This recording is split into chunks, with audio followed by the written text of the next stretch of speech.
Madam Chair, members of the board, each month we provide an update on the school board superintendent goals and strategic plan priorities for this year as those were approved at our September meeting 2 weeks ago.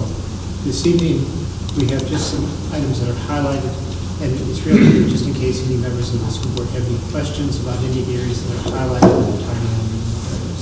I think there's one board member who does have a question. Any discussion, any questions, discussion? Yeah, I'll be more informed for study meetings. I was just finishing minutes, so I'm just getting my, I had two questions. One, on page 25, there's the, when we talked about strategies to increase community engagement. And we have in there that it's been discussed twice. And then I was just wondering, do we have any plans to discuss that, come up with something, or? At our last, if I can answer, at our last meeting, we had discussed identifying potential areas of interest that we might want to schedule listening sessions for. And I believe Ms. Paul was attending a meeting this week where she was going to raise Wednesday night to the public to see whether or not they had any suggested topics. But that was our last to-do item from our last first study meeting. Okay, so that will be coming up again. Yes, and then tonight, the fact that we are recording this work study meeting, we will continue to record and put on our website all of our meetings, both regular and work study, is another effort to accomplish the goals that we set forth in school board community engagement. Okay. Any other discussion or questions on this agenda item? And then I had a please. question. I think it was on page 26. There was a thing about the professional development for special student services staff member for the trauma-informed classrooms. And I know that's a new term since I left teaching. I can figure out what it implies.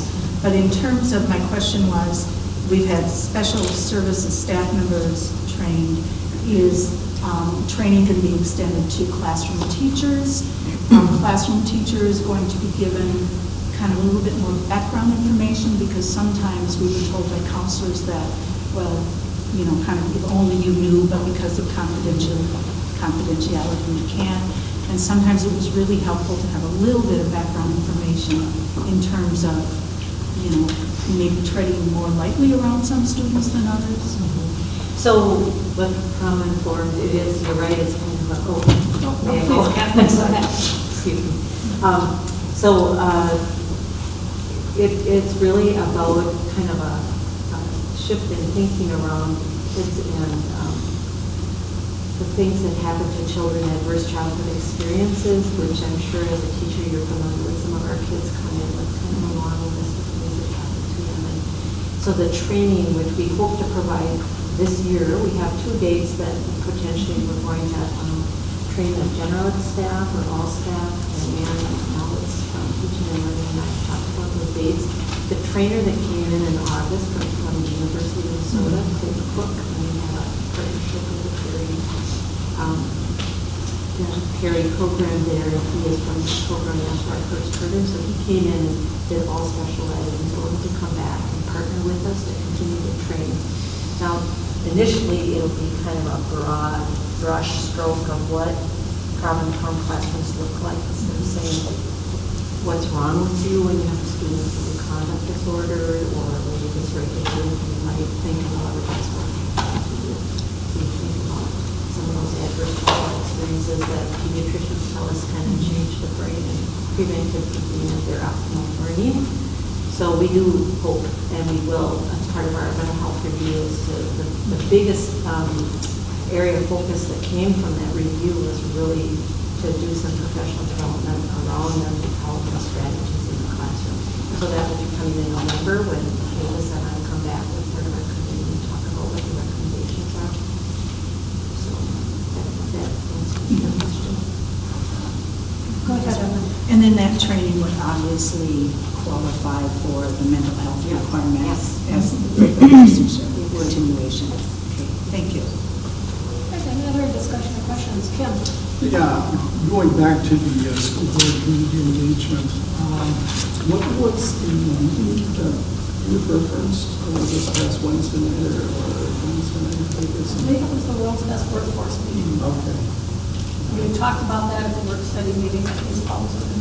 Take that opportunity to kind of canvass some of the attendees about potential areas of interest for a listening session of the school board. Did we get any?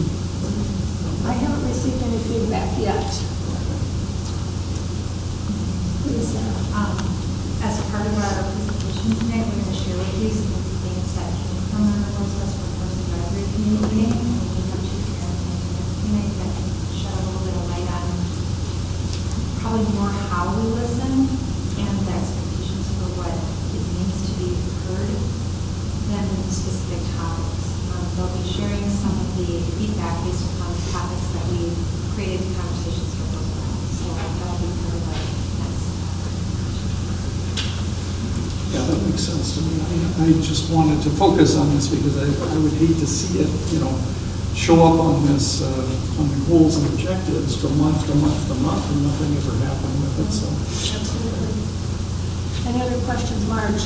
And this relates to, I think you originally brought it up, but like a town hall or a listening session, open to staff a couple times during, to parents a couple times during the year, but we haven't set a date, correct? We're just looking for potential subject areas that we might focus on? I think at our last work study meeting, we discussed the potential of having a meeting framed around a subject, but then opening up the last part of the subject to open forum for any parent, any attendee to raise any issue that they'd like to raise. Yeah, Tim. And just to clarify what my thought process was, and I think we're all on the same page, but to make sure that it's not just limited to parents or the community, but the staff and everybody. I mean, anybody that's got something that they want to talk about, Absolutely. to talk about it with us. So As long as they're not from Matamidi. I second that. Unless the kids get Yeah. All right, any other questions or discussion on this agenda item? All right, we'll turn to our next agenda item, and that's measure of academic success, report of academic measures in the format required under World's Best Workforce. And that is Sarah Paul and Ryan Lewis. Madam Chair, other members of the teaching and learning team. Very good. Welcome, everybody. Thank you. So we're going to have quite a team of people joining us up here.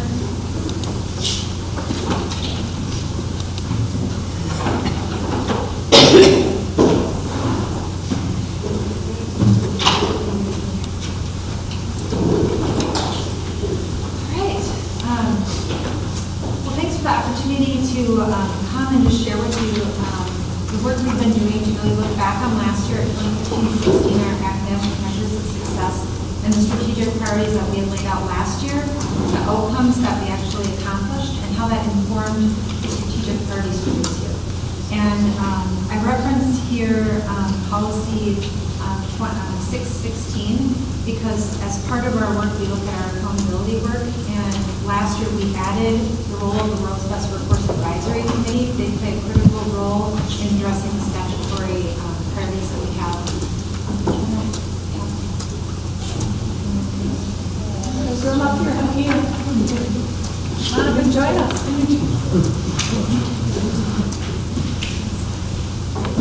So when you turn next to me.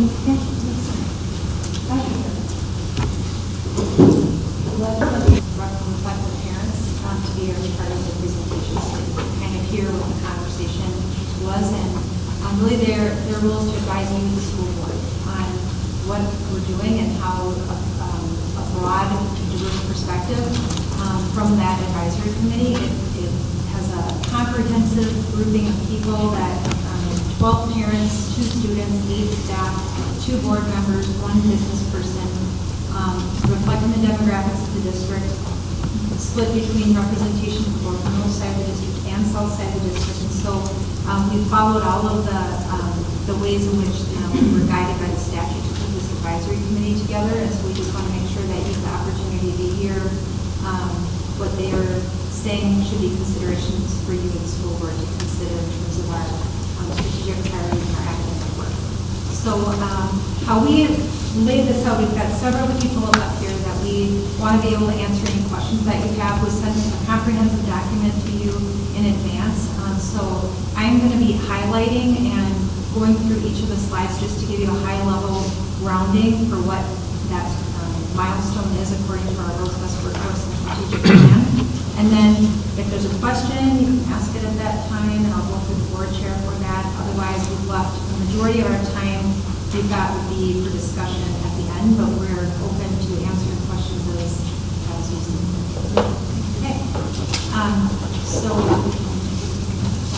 All right, Striving for the World's Best Workforce is a statute that came into play in 2013. It identifies 5 key milestones throughout the experience of students in our system that we want to make sure they're set up for success at each of these key milestones. We actually have added one for us, which is ready for middle and high school, because we feel it's really important that we're calling out transitioning into middle school and into high school as part of how we look at the overall design of our work. So our first milestone has to do with being ready for kindergarten. And in our plan, we did some work 2 years ago on a review of our preschool programming. And from that work, there was not a common definition